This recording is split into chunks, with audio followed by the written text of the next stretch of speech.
points, the details, yeah.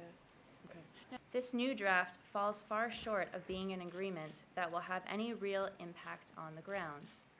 The range of weapons covered in the draft is now even narrower, and ammunition is still poorly covered. The criteria for assessing whether or not to go ahead with an arms transfer remains too weak.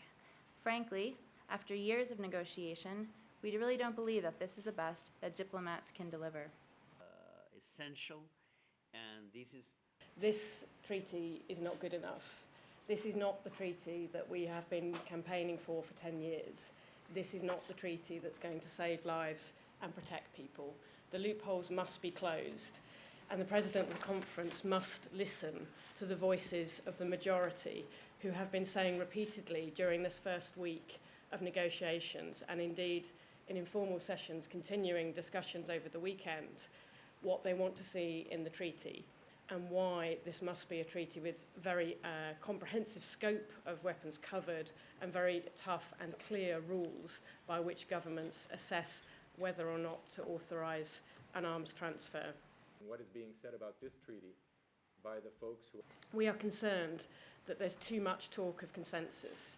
There's too much talk of the need to agree with and accommodate the views of very sceptical states who will not sign this treaty and who will not engage constructively in the talks.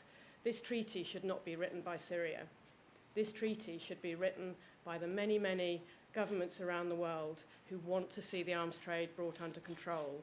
It must reflect the needs of Africa, and it must help African governments protect their civilians from conflict and armed violence. It must reflect the needs of Latin America, of the Caribbean, of the Pacific, of all parts of the world that are affected so much by armed violence and conflict. And that at the moment, it doesn't.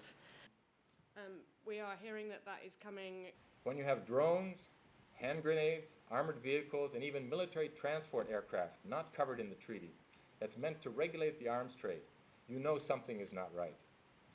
It defies belief and means that this treaty would not change the status quo on the ground, but instead maintain the status quo. The new draft that we received on Friday also fails to fix the concern that there's too high a threshold for those most serious of crimes, too high a threshold set for states to use when assessing the risk that weapons will be used for human rights abuses. I'll comment on